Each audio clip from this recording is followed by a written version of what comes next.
হযরত উম্মে কায়েসের একটা ছেলে ছিল, ছোট শিশু। উনি উনার সন্তান নিয়ে আল্লাহ রসুলের বাড়িতে গেলেন।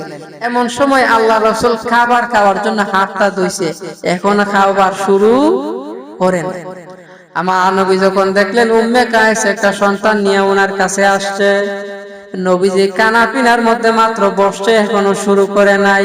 কিতাবের মধ্যে আসছে আল্লাহ রাসূল সঙ্গে সঙ্গে দাঁড়ায় গেছে, ওই শিশুটারে গিয়ে আদর করা শুরু করলেন। জোরে বলুন সুবহানাল্লাহ। রাসূল মুস্কি হাসি দিয়া ওই শিশুটার কাছে গেছে, কুলে নিছে। তো কুলে নেওয়ার পর কিতাবের মধ্যে আসছে ওই বাচ্চাটা আদর হইয়া রাসূলের কুলের মধ্যে দিছে ফসরাস।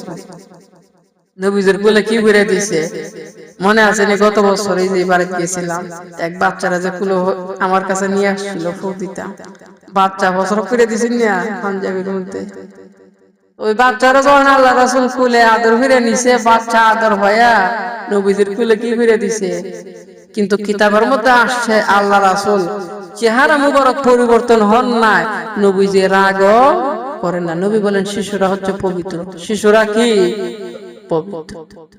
নবী বলেন পানি নিয়ে আসো। পানি নিয়ে আসছো, যে আনা প্রস্রাব করে দিছে ওই জায়গাটা ধুয়ে দিছে, দইলে তো পবিত্র হয়ে গেছে।